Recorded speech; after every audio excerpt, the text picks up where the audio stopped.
Welcome po sa aking YouTube channel. Sa mga hindi pa po nagsusubscribe, please click the subscribe button po. At huwag kalimutang i-click ang notification bell para ma-update po tayo sa mga new upload videos. Ayan po. Today po ay magluluto po tayo ng ginisang kalabasa with talong. Ayan po ang ating mga sangkap. Syempre po ang ating kalabasa. Ayan po. At ang ating talong, isang piraso lang yun na malaki. Andyan po ang ating manok, ang ating luya, ang ating bawang, ang ating sibuyas, kamatis, bell pepper, ang ating magic sarap, ang ating black pepper, olive oil at ang ating patis. Ayan po ang ating mga sangkap sa ating lulutuing ginisang kalabasa with talong. At yan na po, inuna na po natin ang ating manok. Ayan, isa-isa lang po natin ang ating manok. Ayan.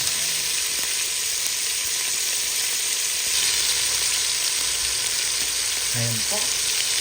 Igisa-gisa lang po natin ang ating manok.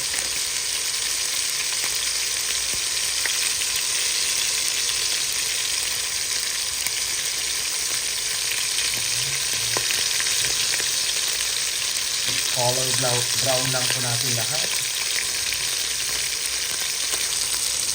Ayan na po. Nilagay ko na rin ang ating bawang at ang ating luya. Ginigisa ko po together with our chicken. At isusunod ko na po ang ating sibuyas. Ayan po.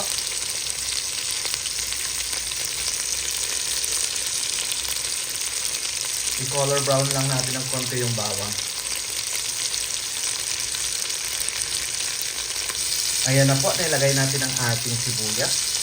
Igisa po natin together with our bawang at saka luya at ang ating manok. Igisa lang po natin at isusunod po na po ang ating kamatis.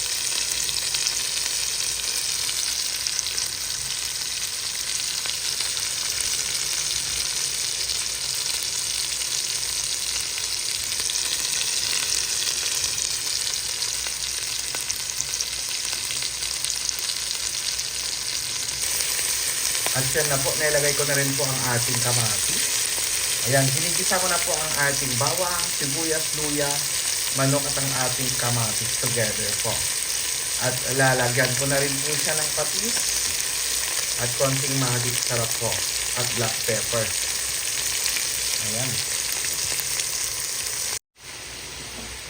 Ayan na po, ginigisa ko na po sa patis. Nilagyan ko na rin po siya ng magic sarap. Black pepper po. At ngayon lalagyan ko na rin po siya ng tubig.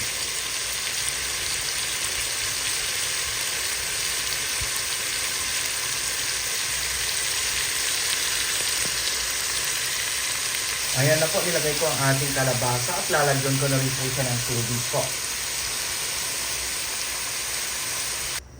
Ayan po, nilagyan ko na siya ng tubig. Dinamihan ko na po. Kasi lalagyan ko rin siya ng miswa. Ayan, ang ating kwan.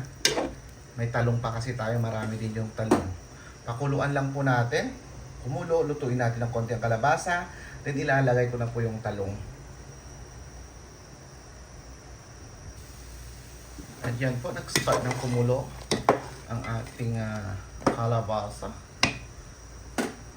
Pakuluan lang po natin. Tayo natin kumulo po. At yan na po, nilagay ko na rin ang ating bell pepper at ang ating talong. Ayan. Pakuluan lang ulit natin. Ayan po. Mas gusto kong overcook yung ating talong. Sana sinabay ko nila. Ayan yung ating miswa ay yung color brown po. Kaya ilalagay ko na rin kasi matagal din yon. Hindi katulad ng ating miswa na color white po, malambot. Made of white rice. Yung brown kasi is made of brown rice. Brown rice. Tapos, siya po, ano ba to? Chewy. Chewy po. Ito na po ang ating finished product. Ayan po ang ating ginisang kalabasa with talong po. Ayan, nilagyan natin ng manok at miswa. Ayan na po. Kung ano yung available sa ref natin, ayun na po. Ayan na po ang ating ginisang kalabasa with talong.